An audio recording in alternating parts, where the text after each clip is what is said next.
অনলাইনে ট্যাক্স জমা করে দেওয়ার জন্য ক্রোম ব্রাউজার ওপেন করুন। ক্রোম ব্রাউজার ওপেন করার পরে এখানে সার্চ বাটনে লিখতে হবে ই-রিটার্ন। এই যে দেখতে পাচ্ছেন ই-রিটার্ন লেখার পরে প্রথম যে ইয়াটা দেখতে পাচ্ছেন ই-রিটার্ন, এখানে ক্লিক করবেন। সো আমি এখানে ক্লিক করতেছি। এভাবে আপনারা খুব সহজে মোবাইলে ট্যাক্স জমা দিতে পারবেন। ক্লিক করার পরে এই যে দেখতে পাচ্ছেন এখানে ই-রিটার্নে ক্লিক করবেন। ই-রিটার্নে ক্লিক করার পরে আপনাকে টিন নাম্বার এবং পাসওয়ার্ড দিয়ে লগ ইন করতে হবে। আগে থেকে লগ ইন করা না থাকলে রেজিস্ট্রেশন করে নেবেন। আমার রেজিস্ট্রেশন করা আছে। লগ ইন করার পর এখানে ক্যাপচাটা ফিল আপ করে দেবেন। ক্যাপচা ফিল আপ করার পরে সাইন ইনে ক্লিক করবেন। সো আমি ক্যাপচাটা এখান দেখে ফিল আপ করে দিলাম।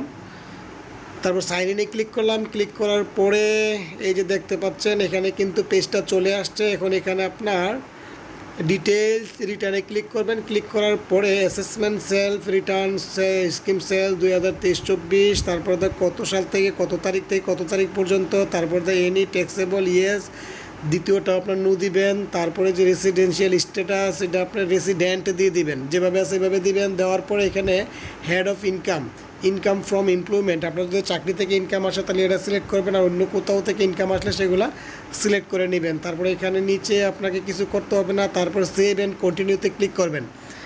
সেভ অ্যান্ড কন্টিনিউতে ক্লিক করার পর আপনাকে নিয়ে যাবে পরের পেজে দেখতে পাচ্ছেন এখানে আপনার লোকেশন দিয়ে দিবেন। সো আমি লোকেশন দিয়ে দিচ্ছি এনি আদার এরিয়া ক্লিক করলাম। এনি আদার এরিয়া ক্লিক করার পরে তারপরে এখানে দেখতে পাচ্ছেন ক্লেম ট্যাক্স নো, তারপরে এটাও নো। এটা যেভাবে আছে সেভাবে দিয়ে দিবেন। দিয়ে দেওয়ার পরে ডান দিকে দেখবেন IT 10B রিকোয়ারমেন্ট, এখানে প্রথমটা গ্রোজ ওয়েলথ নো দিয়ে দিলাম, বাকিগুলো নো দিয়ে দিলাম, আর এখানে এটা ইয়েস দিয়ে দিবেন। দিয়ে দেওয়ার পরে সেভ অ্যান্ড কন্টিনিউতে আবারও ক্লিক করবেন। সেভ অ্যান্ড কন্টিনিউতে ক্লিক করার পরে আরেকটা পেজ ওপেন হবে আর এটা সেভ হয়ে যাবে। এই যে এখানে যে রেফারেন্স আছে, আপনি যদি গভর্নমেন্ট চাকরিজীবী হয়ে থাকেন তাহলে সিলেক্ট করবেন, আর নন গভর্নমেন্ট হইলে প্রাইভেট সিলেক্ট করে দিবেন। সিলেক্ট করার পরে তারপর এখানে দেখতে পাচ্ছেন নেম অফ দ্য এমপ্লয়ার, মানে আপনার চাকরির ঠিকানার নাম, সবগুলো ইনফরমেশন দিবেন। বেসিক কত আপনার, তারপর দা হাউস রেন্ট, তারপরে দা আপনার এখানে যা আপনার আছে ফেস্টিভ্যাল বোনাস, সবগুলো আপনাকে এখানে এন্ট্রি করতে হবে। যদি কোনো অ্যাড করতে চান অ্যাড মোডে ক্লিক করবেন। ক্লিক করার পরে এখানে আরও কোনো অপশন যদি থাকে আপনার স্যালারিতে, সেটা আপনি এখানে অ্যাড করতে পারেন। সো আমি এখানে এডুকেশন আপনাদেরকে অ্যাড করে দেখাচ্ছি। এডুকেশন অ্যালাউন্স অ্যাড করার পরে আপনারা এখানে লিখবেন এডুকেশন অ্যালাউন্স কত পাচ্ছেন, আর যদি প্রয়োজন না হয় ডিলিট করে দিবেন। সো আমি এটা ডিলিট করে দিচ্ছি, আপনাদের দেখানোর জন্য করলাম। তারপর এখানে আপনার সব কিছু ঠিক থাকলে ডান দিকে যাবেন। ডান দিকে যাওয়ার পর নন ক্যাশ বেনিফিট, এখানে কোনো কিছু করা লাগবে না। এই যে এমপ্লয়মেন্ট সামারিতে ক্লিক করবেন উপরে। এমপ্লয়মেন্ট সামারিতে ক্লিক করার পরে আপনাকে আরেকটা পেজে নিয়ে যাবে। এখন আপনার যে এমপ্লয়মেন্ট যে সামারিগুলো, এগুলো আপনার সব কিছু ঠিক আছে কিনা ভালো করে দেখে নেবেন, আপনি ভালো করে অ্যাডজাস্ট করে নেবেন। এভাবে কিন্তু খুব সহজে অনলাইনে আপনি ট্যাক্স দিতে পারেন। টোটাল অ্যামাউন্ট, তারপর দ্য ট্যাক্স তারপর এই যে দেখেন ট্যাক্সেবল অ্যামাউন্ট কত, এখানে যা আছে এগুলো ভালো করে অ্যাডজাস্ট করে নিতে হবে। নেওয়ার পরে আপনার এখানে কন্টিনিউতে ক্লিক করতে হবে। সো আমি এখানে কন্টিনিউতে ক্লিক করলাম। কন্টিনিউতে ক্লিক করার আপনাকে এক্সপেন্ডিচার পেজে নিয়ে আসছে। এখানে আপনার কী খরচ হয়েছে, আপনার কী এই বছর খরচ হয়েছে, সবগুলো ভালো করে অ্যাডজাস্ট করে নেবেন। ইনকাম এবং খরচ দুইটা মিলতে হবে। যদি না মিলে তাহলে কিন্তু আপনার জিরো রিটার্ন হবে না। সো এখানে ওইভাবে আপনি সংখ্যাগুলো বসিয়ে নেবেন। সো আমি বসিয়ে নিয়েছি আমার কত টাকা খরচ হচ্ছে খাবার পারপাসে, বাসা ভাড়া পারপাসে, এগুলো সবগুলো বসিয়ে নিচ্ছি। আপনারা এভাবে বসিয়ে নেবেন। সো আমি সবগুলো খরচ ধাপে ধাপে বসিয়ে নিয়েছি, নতুবা ভিডিওটা লম্বা হয়ে যাবে। বসানোর পরে এখানে যেভাবে আছে বসায় নেবেন। আপনার হিসাবটা জিরো মিলাইতে পারলে হইল। যদি জিরো রিটার্ন দেন তাহলে হিসাবটা আপনাকে জিরো মিলাইতে হবে। তো সব কিছু চেক করার পরে সেভ অ্যান্ড কন্টিনিউতে ক্লিক করবেন। সো আরেকটা পেজ ওপেন হবে। আরেকটা পেজ ওপেন হওয়ার পরে এখানে দেখা যাচ্ছে ডিফারেন্সটা 96,000 টাকা। তার মানে আমাকে আবারও পূর্বের পেজে যাওয়ার পরে খরচটা একটু বাড়িয়ে দিতে হবে। সো এক্সপেন্ডিচারে যাওয়ার পরে আমি এখানে খরচটা একটু বাড়িয়ে দিয়ে আমি হিসাবটাকে জিরো রিটার্ন নিয়ে আসবো। সো আমার এখানে খরচ বাড়িয়ে দিচ্ছি, কোথায় বাড়ানো যায় আমি দেখতেছি। দেখার পরে আমি এখানে হিসাবটা বাড়িয়ে নিব। বাড়িয়ে নেওয়ার পরে আপনার আয় এবং ব্যয় দুইটা সমান হতে হবে। তখন আপনার যখন জিরো আসবে তখন আপনি জিরো রিটার্ন সাবমিট করতে পারবেন। সো আমি এখন খরচটা বাড়িয়ে নিলাম। বাড়িয়ে নেওয়ার পরে এখন ঠিক আছে। সো আমি এখন সেভ অ্যান্ড কন্টিনিউতে আবারও ক্লিক করতেছি। আবারও ক্লিক করার পরে দেখবো আমার এখানে জিরো রিটার্ন আসছে কিনা, ডিফারেন্সটা জিরো আসছে কিনা। এই যে এখানে জিরো ডিফারেন্স চলে আসছে, সুতরাং আমার হিসাবটা হয়ে গিয়েছে। সো এখন এভাবে আপনারা অ্যাডজাস্ট করে নেবেন। নেওয়ার পরে আমি এখন আবারও সেভ অ্যান্ড কন্টিনিউতে ক্লিক করব। সেভ অ্যান্ড কন্টিনিউতে ক্লিক করার পরে আমাকে নিয়ে যাবে আরেকটা পেজে। এখানে যাওয়ার পর তারপর এখানে অ্যাসেটে ক্লিক করবেন। আপনার কি কি অ্যাসেট আছে এগুলো আপনি অ্যাড করে দিতে পারেন। অ্যাসেটে ক্লিক করার পরে তারপর আপনার কি কি আছে, এগ্রিকালচার, নন এগ্রিকালচার প্রপার্টি, এগুলো আপনারা ধাপে ধাপে সবগুলো অ্যাড করে দিবেন। নন এগ্রিকালচার প্রপার্টিতে ক্লিক করলাম। ক্লিক করার পরে নন এগ্রিকালচার প্রপার্টি আমার কি কি আছে, কতটুকু আছে, কোন জায়গায় কতটুকু আছে, এই যেমন মাদারীনগর আমি এখানে বিস্তারিত লিখলাম। সো আপনারা আপনাদের যেই যেই জায়গায় নন এগ্রিকালচার প্রপার্টি আছে বা এগ্রিকালচার প্রপার্টি আছে এই ইনফরমেশনগুলো আপনারা ফিল আপ করে নেবেন।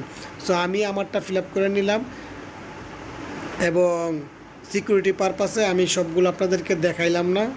সো আপনারা আপনাদের যে ইনফরমেশনগুলো এগ্রিকালচার বা অথবা নন এগ্রিকালচার যে প্রপার্টি আছে সেই প্রপার্টিগুলো আপনারা এখানে অ্যাড করে নেবেন। প্রতিটা ইনফরমেশন কিন্তু এখানে আপনাকে দিতে হবে, নতুবা পরে সমস্যা হইতে পারে। আপনাদের যা যা আছে সব কিছু দিয়ে দিবেন। তারপর আমার গোল্ড আছে কি না বা আমার হাতে ক্যাশ কত আছে, সব কিছুই আমি এখানে অ্যাড করে দিয়েছি ধাপে ধাপে। আপনারা এভাবে অ্যাড করে দিবেন। সো অ্যাড করে দেওয়ার পরে আদার আউটফ্লো এখানে দেখতে পাচ্ছেন, এগুলো কিন্তু অটোতেই চলে আসছে। সো এগুলো আপনারা ভালো করে দেখে নেবেন, ধাপে ধাপে সবগুলো দেখে নেবেন।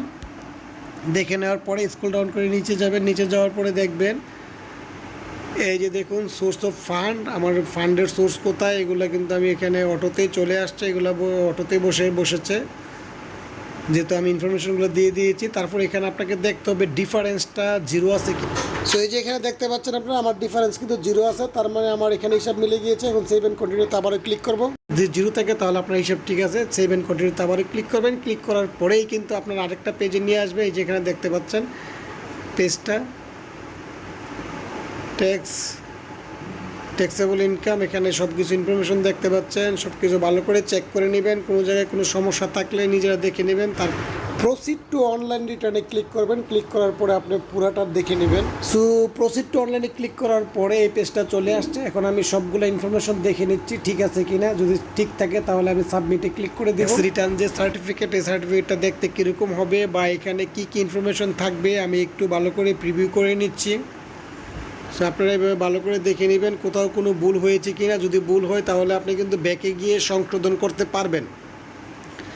সো আমি আমার সকল ইনফরমেশন যা যা আমি দিয়েছি সবগুলো দেখে নিচ্ছি সবগুলো ঠিক আছে কি না। যদি সবগুলো ঠিক থাকে তখনই আমি সাবমিটে ক্লিক করে সাবমিট করে দিব। সো আমি দেখতেছি যে আমার ইনফরমেশন যা যা আমি দিয়েছি সব ইনফরমেশন ঠিক আছে। আপনারা আপনাদের ইনফরমেশনগুলো প্রিভিউতে ক্লিক করার পরে ভালো করে দেখে নেবেন। দেখার পরে এখানে সো এখন সাবমিট রিটার্নে ক্লিক করব। ক্লিক করার পরে তারপরে এখানে আপনাকে ইএসএ ক্লিক করতে হবে। এই যে ইএসএ ক্লিক করলাম। ইএসএ ক্লিক করার পরে কিন্তু চলে গিয়েছে অনলাইনের মাধ্যমে এবং আপনাকে একটা রিটার্ন সার্টিফিকেট দিয়ে দিয়েছে। আপনি যে রিটার্ন জমা দিচ্ছেন এই একটা সার্টিফিকেট, অ্যাকনোলেজমেন্ট সার্টিফিকেট আপনি পেয়ে গেছেন। এটা অনলাইন সার্টিফিকেট, এটা কিন্তু আপনার প্রয়োজন লাগতে পারে। সো এটা আপনারা অ্যাকনোলেজমেন্ট রিসিভ, এটা কিন্তু আপনি প্রিন্ট করতে পারেন। অ্যাকনোলেজমেন্ট রিসিভে ক্লিক করলাম। ক্লিক করার পরে এই যে দেখুন এখান থেকে আপনি ডাউনলোড করতে পারেন অথবা প্রিন্ট করে রাখতে পারেন। সেইভাবে খুব সহজে আপনারা ঘরে বসে মোবাইলের মাধ্যমে অনলাইনে ট্যাক্স রিটার্ন জমা দিতে পারেন। আর এখানে ক্লিক করে ট্যাক্স যে রেকর্ড এগুলো আপনারা দেখতে পারবেন এবং এটা অনলাইনে সবসময় থেকে যাবে এবং যে কোনো সময় আপনি কিন্তু এটা এখান থেকে ট্যাক্স সার্টিফিকেট, অ্যাকনোলেজমেন্ট সার্টিফিকেট এবং ট্যাক্স রিটার্ন সার্টিফিকেট সব কিছু কিন্তু আপনি এখান থেকে বের করতে পারবেন। যদি আপনার রেজিস্ট্রেশন করা থাকে, রেজিস্ট্রেশন করা থাকলে অনলাইনের মাধ্যমে ট্যাক্স রিটার্ন জমা দিয়ে এবং সেই ট্যাক্স সার্টিফিকেট এবং রিটার্নের যে সার্টিফিকেট সবগুলো আপনি যে কোনো মুহূর্তেই আপনি প্রিন্ট করতে পারবেন এবং আপনার এখানে জমা থাকবে। আপনি কত সালেরটা প্রিন্ট করতে চান সেটাও আপনি ইচ্ছা করলে করতে পারবেন। আগের বার পরের সব কিছু প্রিন্ট করতে পারেন। এখানে ভিউতে ক্লিক করার পরে দেখতে পারবেন আপনি যে ট্যাক্স জমা দিয়েছেন, ট্যাক্সের যে ইনফরমেশনগুলো সব কিছু ঠিক আছে কি না বা পরবর্তী বছরে আপনি কিভাবে জমা দিবেন সেই বিস্তারিত আপনি এখান থেকে দেখে আপনি কিন্তু পরবর্তী বছরে ট্যাক্স জমা দিতে পারেন। তো এইভাবে খুব সহজেই আপনি ঘরে বসে আপনার মোবাইলের মাধ্যমে অনলাইনে আপনি দিয়ে দিতে পারেন ট্যাক্স রিটার্ন। খুব সহজ করেছে সরকার। সো আপনাদের কোথাও কোনো সমস্যা হলে অবশ্যই আমাকে জানাবেন, আমি চেষ্টা করব আপনাদেরকে সাপোর্ট করার জন্য। আর ভিডিওটি ভালো লাগলে অবশ্যই চ্যানেলটিকে সাবস্ক্রাইব করে রাখবেন নতুন নতুন আরও এরকম ভিডিও পাওয়ার জন্য। ব্যাকে চলে যাচ্ছি, ব্যাকে গিয়ে আপনাদেরকে দেখাচ্ছি। এই যে আমি ব্যাকে চলে যাচ্ছি। ব্যাকে চলে যাওয়ার পরে এই যে অনলাইন আর্কাইভ যে অপশন আছে এখানে ক্লিক করবেন। ক্লিক করার পরে রেকর্ড টাইপ সিলেক্ট রেকর্ড টাইপে ক্লিক করবেন। ক্লিক করার পরে ট্যাক্স সার্টিফিকেট, অ্যাকনোলেজমেন্ট সার্টিফিকেট সব কিছু আপনি ডাউনলোড করতে পারবেন। আমি অ্যাকনোলেজমেন্ট সার্টিফিকেটে ক্লিক করলাম। ক্লিক করার পরে অ্যাসেসমেন্ট ইয়ার কোন বছরের অ্যাকনোলেজমেন্ট সার্টিফিকেট ইয়ে করতে চান 2022-23, যদি এর আগেরটা আপনার করা থাকে আগেরটাও আসবে। করার পরে তারপরে এখানে ভিউতে ক্লিক করবেন। ভিউতে ক্লিক করার পরেই কিন্তু আপনি এই যে অ্যাকনোলেজমেন্ট সার্টিফিকেটটা দেখতে পারবেন এবং এখান থেকে আপনি চাইলে প্রিন্ট করতে পারবেন এবং ডাউনলোড করে রাখতে পারবেন। এইভাবে খুব সহজে আপনি অনলাইনের মাধ্যমে মোবাইল দিয়ে আপনি ট্যাক্স সার্টিফিকেট জমা দিতে পারেন।